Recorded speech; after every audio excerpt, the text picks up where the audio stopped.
Welcome to BigDaddie Sports. I'm your host, Big Daddy. LB Jenkins. And we're back with you once again talking about the hot topics and the goings on in sports. Let's jump right in it. Well, we know it's Super Bowl week, but Peyton Manning has controlled the headlines all week long. He's now considered healthy. So, here are the codes. You keep him, you let him go. Release him.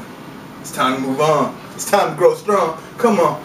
Look, you got Andrew Luck sitting there. Peyton Manning gives you, 3 years? Then let's definition of healthy. There's one sack. One sack. Mario Williams comes back next year healthy. Hit him. Is he gone? Is he done? You don't know that. I think although his track record, you can invest in him. His health right now is very, very up and down. You don't know. You say he's cleared, but you don't know what one sack can do to him. So I'm saying release him. Go with the future. Andrew Luck. He's not going to beat Peyton Manning, but he's a solid quarterback. You see what it is. The combine's going to even show a little bit more. I say go with Andrew Luck. Unfortunately, I agree with you. I say you release him, but I say you release him because at some point you have to start over. And you might not get the talent at quarterback that's in the draft this year, 3 years from now. However, I disagree. I bring in Robert Griffith III, and I bring him in because the offensive line is bad. Jeff Saturday is going to retire probably, and you need a mobile quarterback. And Andrew Luck has some mobility, but RG3 can flat out get out and make plays. So I bring in RG3, and I let Peyton go. But what they're probably going to do is keep him because you get more in picks. If you keep Peyton, you can't keep Peyton and trade him because his cap number is too huge. So I don't think they let Peyton Manning walk away and not to get anything in return for him. Should be interesting. This will be talked about every day until March 8th when they decide whether they cut him or keep him. But this is going to control. This will be bigger on Tuesday than whoever wins the Super Bowl. That's how important this is to the National Football League. Everybody in New York's office clapped when they heard Peyton Manning got cleared. Next up, Hall of Famers for this year just got announced, and no one really cares because no disrespect to Chris Doman or Curtis Martin or Willie Roaf, but the names that you wanted to hear, the wide receivers, whether it be Chris Carter, Tim Brown, or Andre Reed, no receiver was selected. And once again, the wideouts are snubbed. I know they made Art Monk wait like 20 years to get in, but if a guy retires and he's second on the all-time receiving list, he has to go in. Chris Carter was Mr. Wide Receiver behind Jerry Rice. He was Minnesota. He did his thing. He was there. Well, let's not sleep on Tim Brown in Oakland. Tim Brown in Oakland was doing big things, punt returning and catching footballs from any quarterback they threw at him. And Andre Reed, I know they went to 4 Super Bowls and lost, but it's still 4 Super Bowls. He's the #1 target. We got to get these guys in the Hall of Fame, and it's a shame that it's taking this long.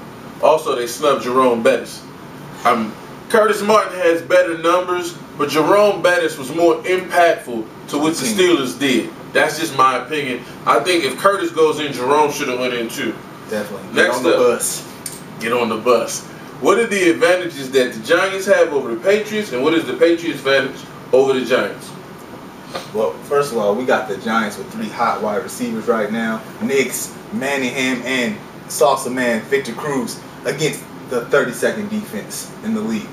In 07, they had a better defense. Patriots don't have a defense right now. Although their line has improved and their linebacker core has gotten better, the secondary can't compete with those wide receivers. So yeah, then you got Tom Brady, who is a better quarterback than Eli. Not by much. Eli's going up there.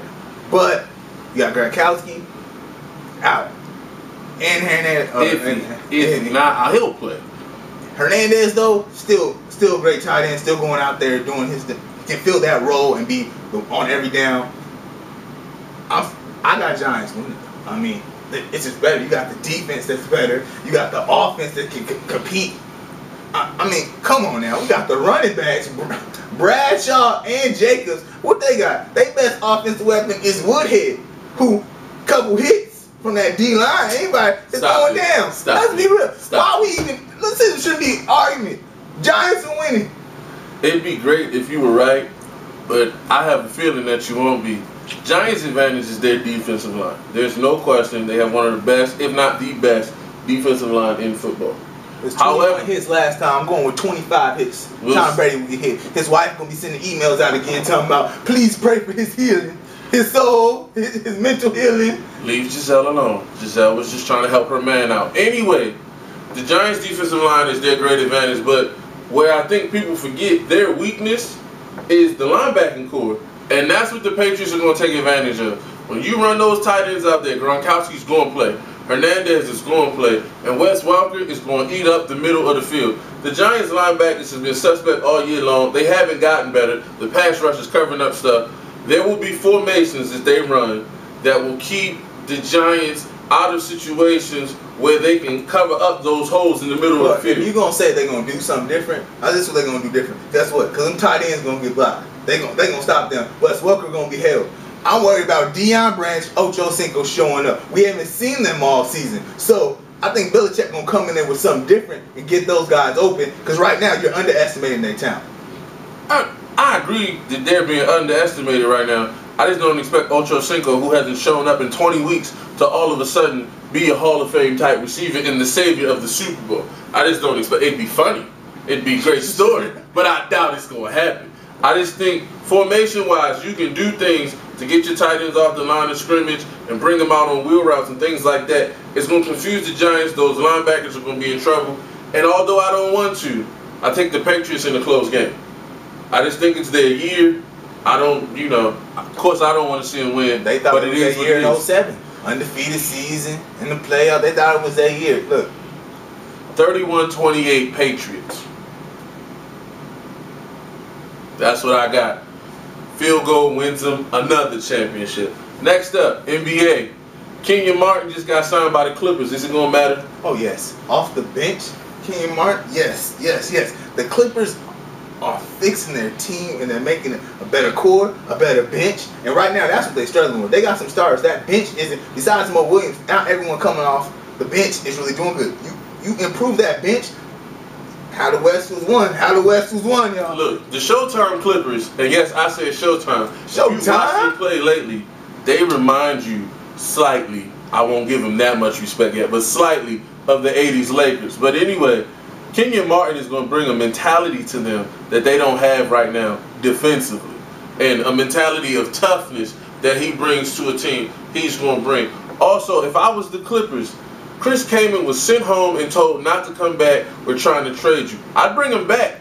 And now you have a four of DeAndre Jordan, Blake Griffin, and then you come off the bench with Kenyon Martin and Chris Kaman. And then, by the way, you still got Reggie Evans who can come and give you some fouls and some rebounds. That's a formidable front. And if they want to do anything this year, that could help them a whole lot. The West is wide open. Everybody's on OKC, and their record looks good. But don't be deceived. OKC is 26th in the league in turnovers.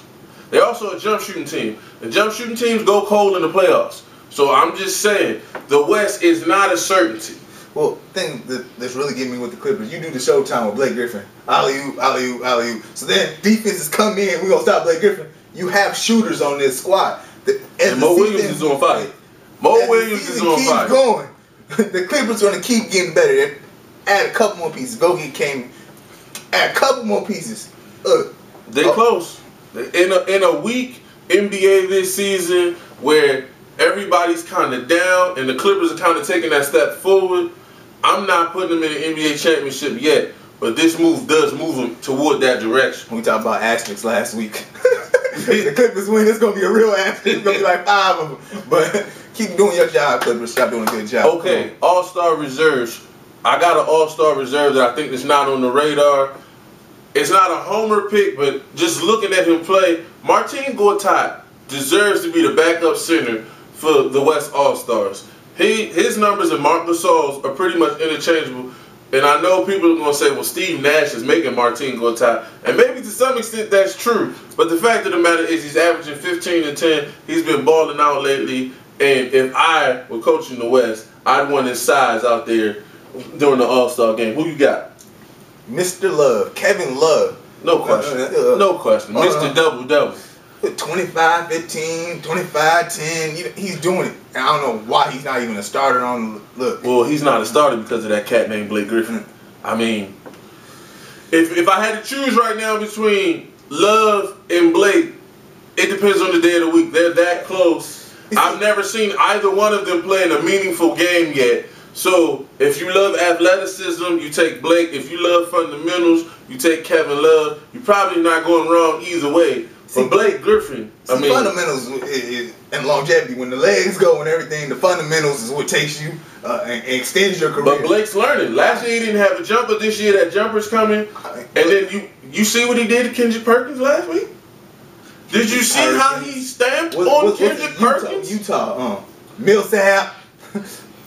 Everybody's being posterized. Watch out.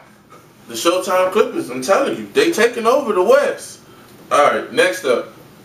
Not a lot going on in sports this week, but this caught my eye. So this is Big Daddy's rant of the week. This week, college football had their signing day. And of course, we evaluate the signings based on the potential talent coming in. I'm ranting on Arizona State. Look, you can't be considered a premier program in college football if you can't out-recruit Texas Tech. And I have friends from Lubbock. But come on, Tempe can't out-recruit Lubbock, Texas. Vanderbilt, I know it's SEC team, but Vanderbilt don't even give out scholarships. You can't out-recruit Rutgers. You don't have better facilities than Rutgers. You can't out-recruit TCU. Texas Christian beat you in recruiting. I'm just saying, there's too much potential in the program for the program not to be recruiting at a higher level. On top of which, high-quality coaches just came into the conference. You got Rodriguez down in Tucson and Leach up in Washington State. And then 6 schools from the Pac-12 are in the top 25 in recruiting. And Arizona State's not close.